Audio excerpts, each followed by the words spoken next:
Welcome to KLTV. ఓం నమ శివాయ. జై గురుదత్త.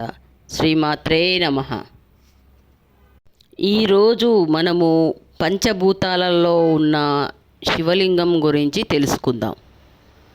ఇందులో 5వ లింగమైన పరమ పవిత్రమైన లింగం వాయులింగం. శ్రీకాళేశ్వర లింగము శ్రీకాళహస్తిలో వెలసిన శ్రీకాళేశ్వర లింగం. శ్రీకాళేశ్వర క్షేత్రం గురించి మనము ఇప్పుడు తెలుసుకుందాం. శ్రీకాళేశ్వర ఆలయము ఆంధ్రప్రదేశంలో ఉంది. తిరుపతి జిల్లా శ్రీకాళహస్తి పట్టణంలో ఉంది. ఇది దక్షిణ భారతదేశంలో అత్యంత ప్రసిద్ధ శివాలయాలలో ఒకటి. శివుడు తనని ఆపి మోక్షము ఇవ్వడానికి కన్నప్ప శివలింగంలో ప్రవహించే రక్తాన్ని కప్పడానికి తన రెండు కళ్ళను సమర్పించడానికి సిద్ధంగా ఉన్న ప్రదేశంగా చెప్పబడింది. తిరుపతికి ఉన్న 36 కిలోమీటర్ల దూరంలో ఉన్న శ్రీకాళహస్తి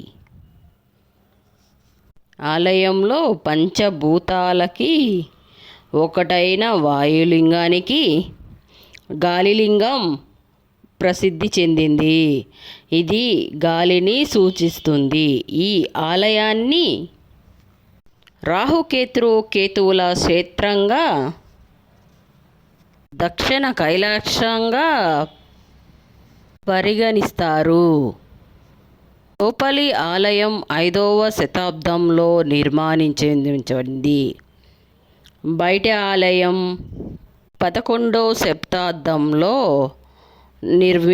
రాజేంద్ర చోళ తర్వాత చోళరాజులు విజయనగర రాజులు చే నిర్మించబడింది. వాయు రూపంలో ఉన్న శివుడు శ్రీకాళేశ్వరుడుగా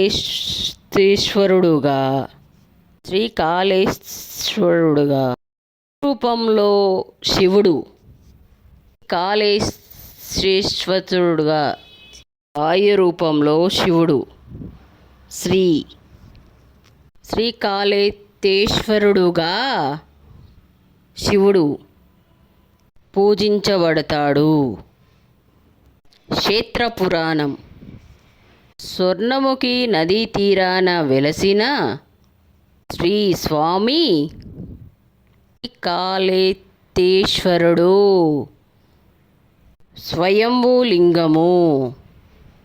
లింగానికి ఎదురుగా ఉన్న దీపం లింగం నుంచి వచ్చే గాలికి లింగం ఎదురుగా ఉన్న దీపం రెపరెపలాడుతూ ఉంటుంది. శ్రీకాళహస్తిని దక్షిణ కాశీగా అని అంటారు.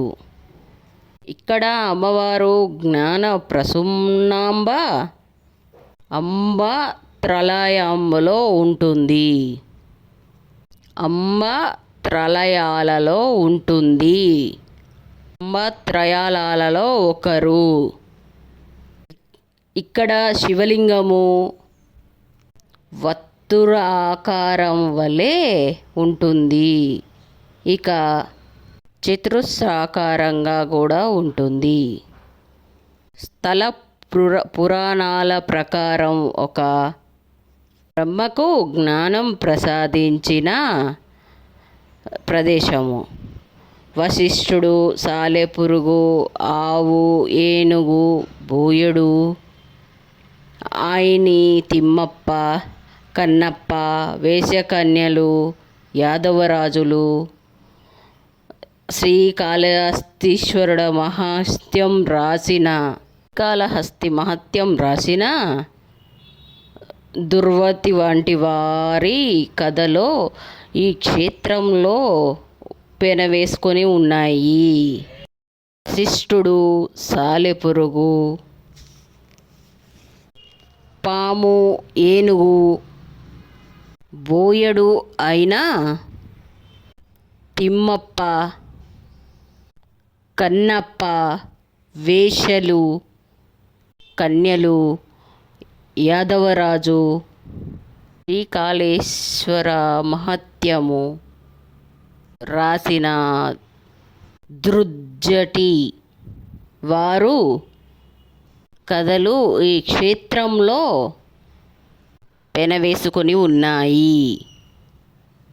కన్నప్ప అనే వేటగాడు నిత్యము స్వామిని కొలుస్తూ ఉండేవాడు.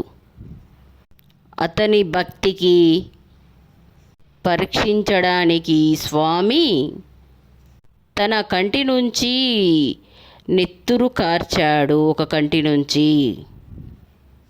వెంటనే కన్నప్ప తన కంటిని పీకి రక్తం కారే కంటికి పెట్టాడట. అప్పుడు స్వామి రెండో కంటికి కూడా నెత్తురు కారడం మొదలయ్యింది. భక్తుడైన కన్నప్ప సందేహించకుండా తన రెండో కన్ను కూడా పీకి స్వామికి అమర్చాడు.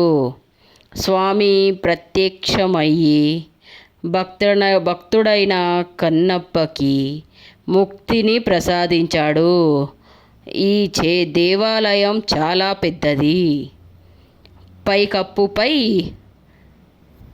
రంగులతో చిత్రించిన అనేక చిత్రాలతో కూడి ఉన్నాయి. మణికొండేశ్వర అఖ్య అని మందిరము ఉంది. కాశీ క్షేత్రం వలె ఇక్కడ చనిపోయే వారికి ఓంకార మంత్రాన్ని తారక మంత్రంగా ఉపదేశించి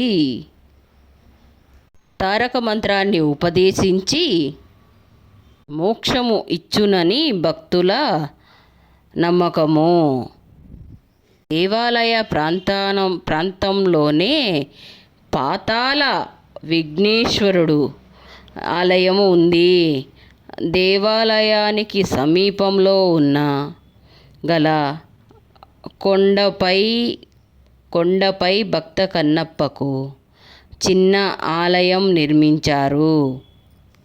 కాళేశ్వర ఆలయాన్ని రాజగోపురం, సింహద్వారం, దక్షిణ ఆలుముఖము, దేవాలయానికి సమీపాన కొండపై భక్త కన్నప్పకు చిన్న ఆలయం నిర్మించారు. శ్రీకాళహస్తీశ్వర ఆలయము రాజగోపురం, సింహద్వారం దక్షిణాభిముఖము, స్వామివారు ఉత్తరాభిముఖము ఉంటారు. ఆదిశంకరాచార్య వారు ఇక్కడ శ్రీచక్రాన్ని స్థాపించారు. ఈ క్షేత్రానికి గల ఇతర నామాలు దక్షిణ కైలాసంగా సత్యమహాభాస్కర క్షేత్రము అను, సద్యముక్తి అను క్షేత్రము అను, శివానందైక నిలయము అని పేర్కొనడం జరిగింది.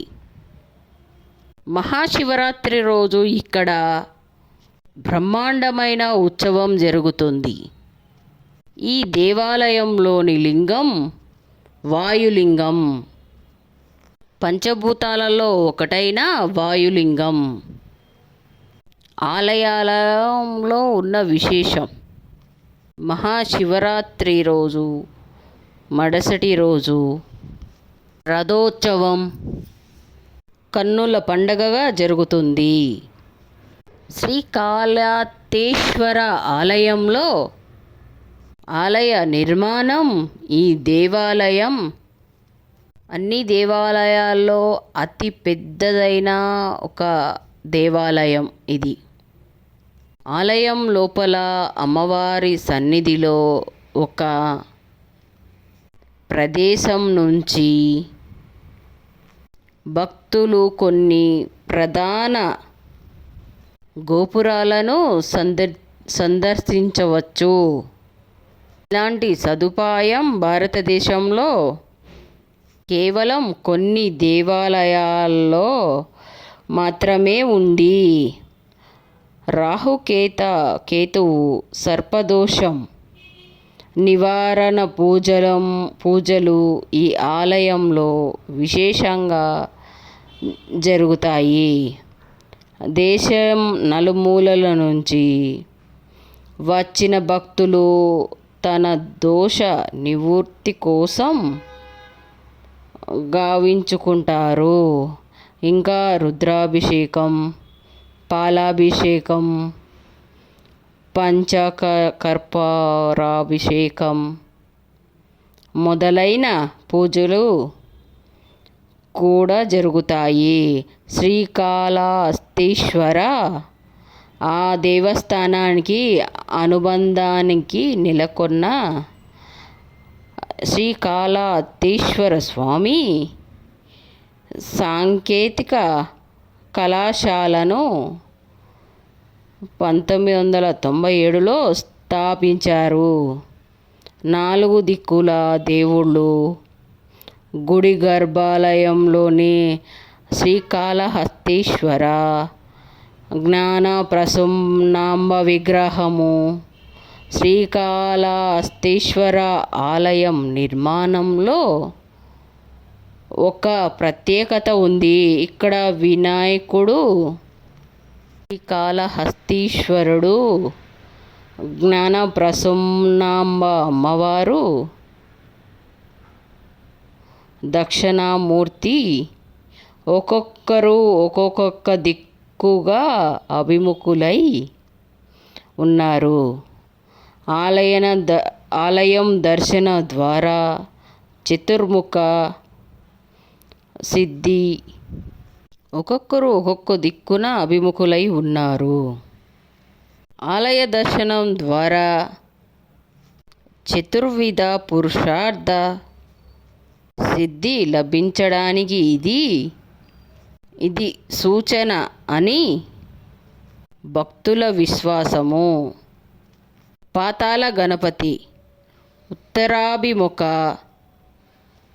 ఉత్తరాభిముఖంగా జ్ఞాన ప్రసన్నాంబిక, తూర్పుముఖంగా కాళహస్తీశ్వరుడు, పశ్చిమముఖంగా దక్షిణామూర్తిగా మహాద్వారం ఎదురుగాను ఉన్నారు.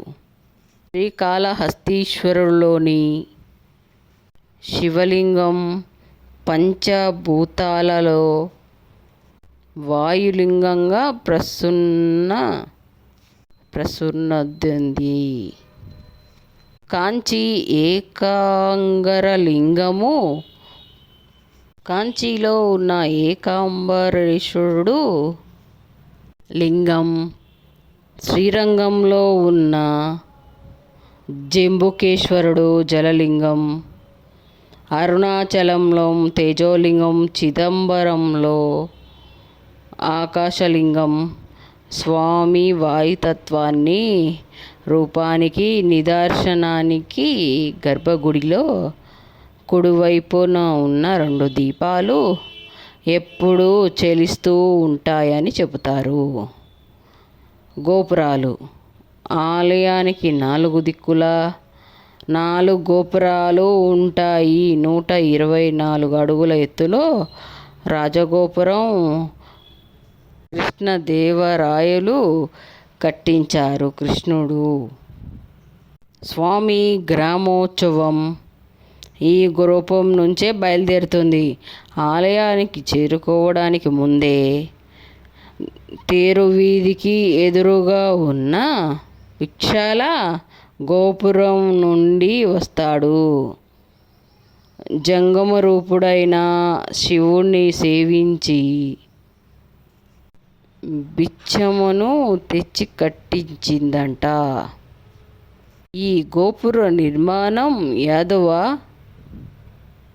నరసింహరాయ కాలంలో జరిగింది అని అంటున్నారు.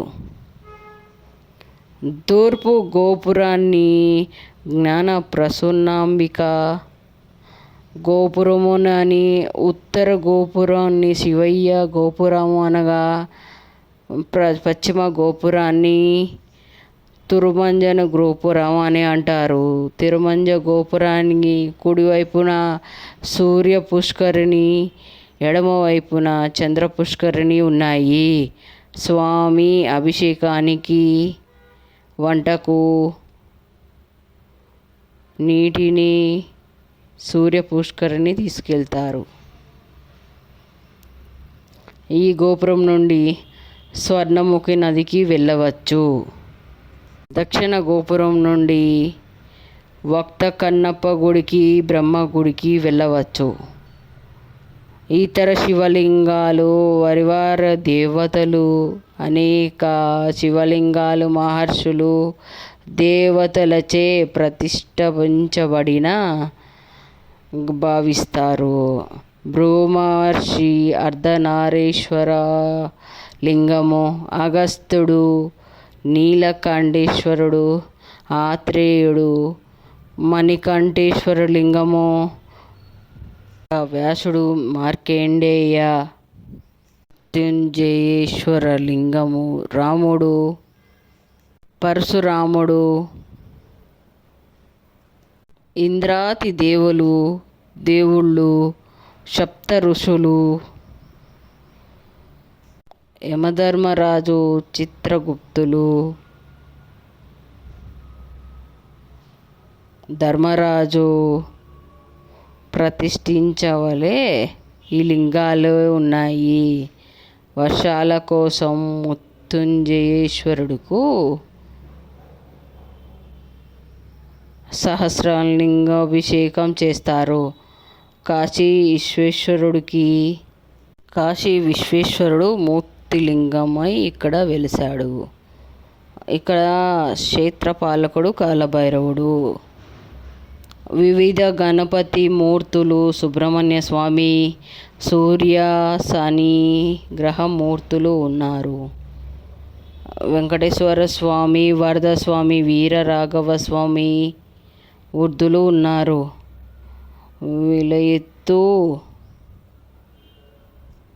నిలువెత్తు కన్నప్ప విగ్రహము ఉంది. శంకరాచార్యులు స్ఫటికలింగము, 64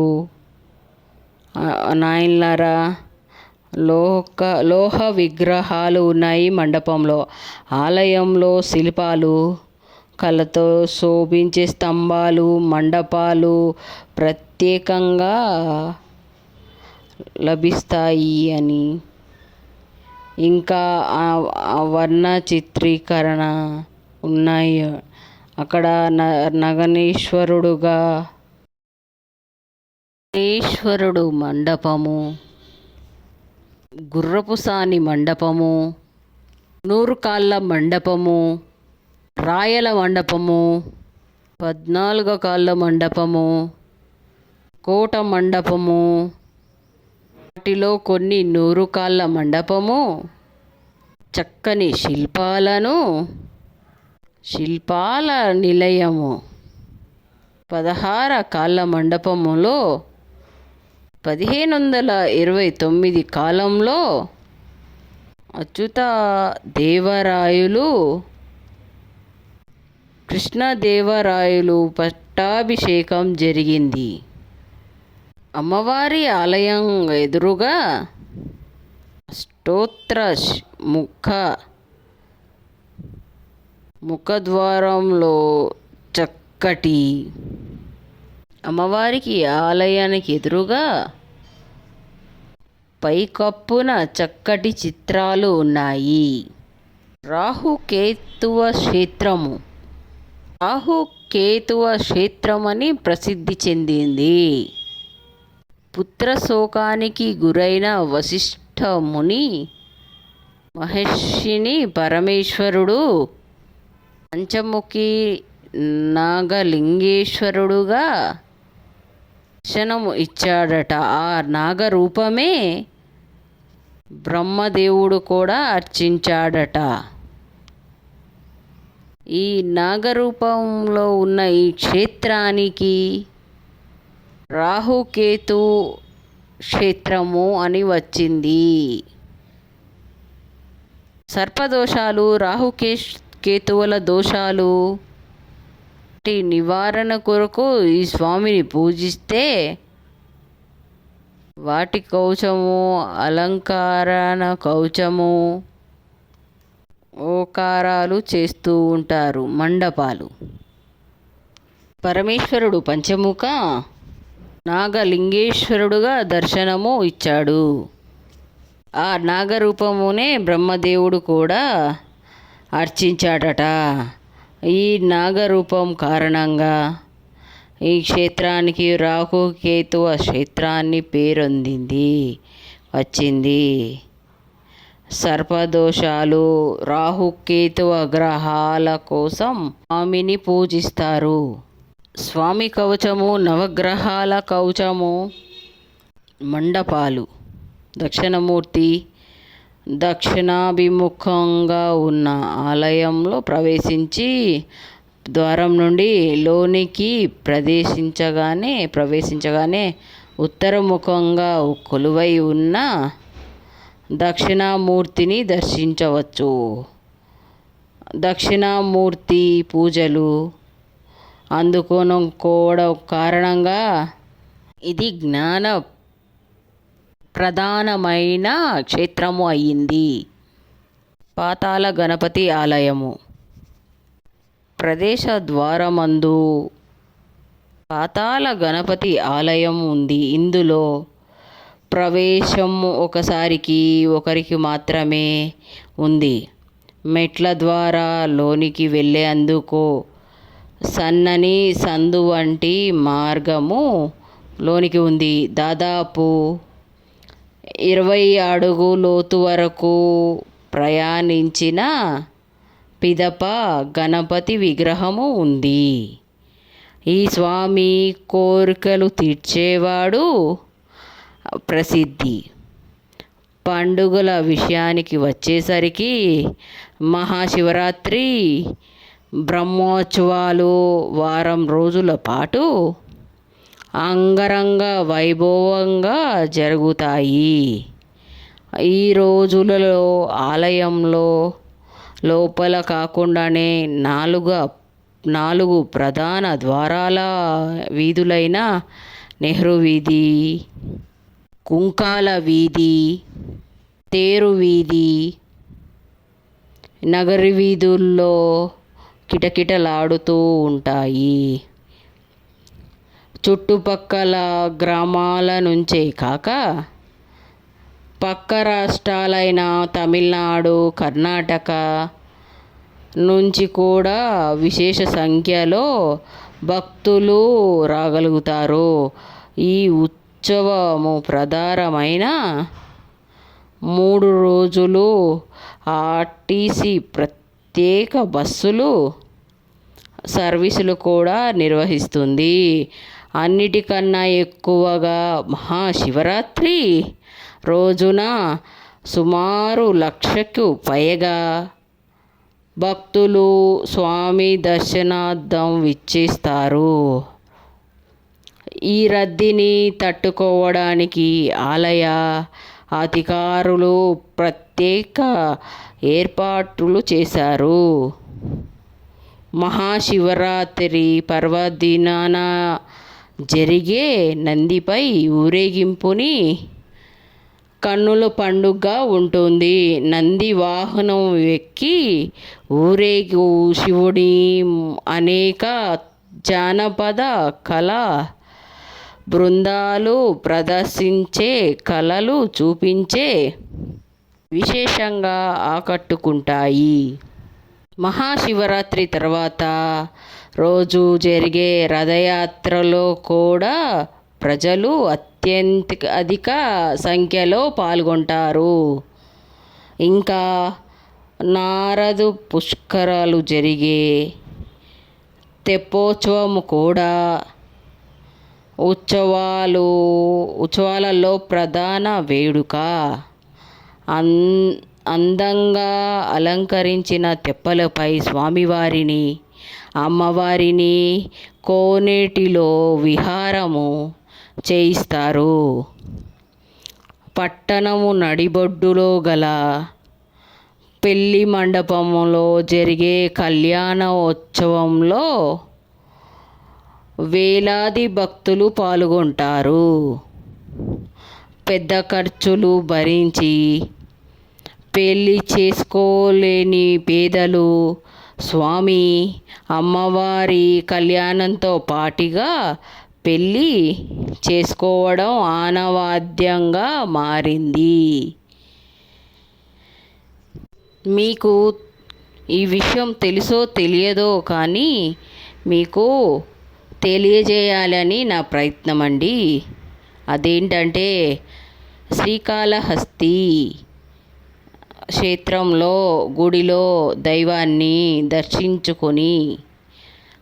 దర్శించుకున్నాక మరి ఏ గుడికి వెళ్ళకూడదు, ఎందుకు తెలుసా? దాని వెనుక ఉన్న కారణం ఇదే. తిరుమల తిరుపతి దర్శించుకున్న తర్వాత వెళ్ళే భక్తులు శ్రీవారి దర్శనం ముగియగానే చుట్టూ ఉన్న అన్ని దేవాలయాలను దర్శించుకుంటారు. పాపనాశనం, కాణిపాకం, శ్రీకాళహస్తి ఇలా వరుసగా ఒక్కొక్క ఆలయాన్ని దర్శించుకుంటారు. అయితే తిరుమల చుట్టూ ఉన్న ఆలయాలన్నీ దర్శించేటప్పుడు అన్ని గుడులను దర్శించుకున్న తర్వాత చివరిగా శ్రీకాళహస్తిని దర్శించుకుంటాలి. అదే చేస్తుంటారు కూడా. మంచిది. శ్రీకాళహస్తి దర్శనం తర్వాత మరి ఏ ఇతర ఆలయాలను దర్శించకూడదు, నేరుగా ఇంటికి వెళ్ళాలని అంటూ ఉంటారు. శ్రీకాళహస్తి దర్శనం తర్వాత మరి ఏ ఒక గుడికి ఎందుకు వెళ్ళకూడదు, వెళ్తే ఏమవుతుంది, నేరుగా ఇంటికే ఎందుకు వెళ్ళాలి? గాలి, నింగి, నీరు, నిప్పు ఇవే పంచభూతాలకు ప్రతీకలుగా భూమి మీద పంచభూతలింగాలు వెలిశాయి. అందులో ఒకటి చిత్తూరు జిల్లాలోని శ్రీకాళహస్తిలోని శ్రీకాళహస్తీశ్వర ఆలయంలో వెలసిన వాయులింగము. అయితే ఇక్కడ గాలి స్పర్శించిన తర్వాత ఏ ఇతర దేవాలయాలకు వెళ్ళకూడదు అని ఆచారం. అందులో నిజం లేకపోలేదు. సర్పదోషం, రాహుకేతువుల దోషం ఇక్కడి వచ్చాక పూర్తిగా నయమైపోతుంది. శ్రీకాళహస్తిలో ఉన్న సుబ్రహ్మణ్య స్వామి దర్శనంతో సర్పదోషం తొలగుతుంది. ప్రత్యేక పూజలు చేసుకున్న తర్వాత నేరుగా ఇంటికే చేరాలని చెబుతారు ఇప్పటి పూజారులు. కారణం, దోష నివారణ జరగాలి అంటే శ్రీకాళహస్తిలో పాపాలని వదిలేసి ఇంటికి వెళ్ళడమే. తిరిగి ఏ ఇతర దేవాలయాలకు వెళ్ళినా దోష నివారణ ఉండదు అని అక్కడ పూజారులు చెబుతారు. గ్రహణాలు, శని బాధలు భగవంతునికి ఉండవోనని మిగతా అందరికీ దేవుళ్లకు శని ప్రభావం, గ్రహ ప్రభావం ఉంటుంది అని చెబుతారు. దీనికి మరొక ఆధారం చంద్రగ్రహణం, సూర్యగ్రహణం. ఈ రోజున కలియుగ దైవం శ్రీ వెంకటేశ్వర స్వామి తిరుమల తిరుపతి దేవస్థానం తో సహా అన్ని దేవాలయాలు మూసివేస్తారు. గ్రహణం విడిచిన తర్వాత సంప్రోక్షణ చేసి అప్పుడు పూజలు ప్రారంభిస్తారు. కానీ గ్రహణ సమయంలో శ్రీకాళహస్తి దేవాలయం మాత్రం తెరిచే ఉంటుంది. అంతేకాదు రోజంతా ప్రత్యేక పూజలు జరుగుతూనే ఉంటాయి. అందుకే ఇక్కడ దర్శనం చేసుకున్న తర్వాత మరి ఇంకా ఏ దైవం దర్శనం అవసరం లేదు అని శాస్త్రం చెబుతుంది. జై గురుదేవదత్త. ఓం నమ శివాయ. శ్రీమాత్రే నమః. శివార్పణం.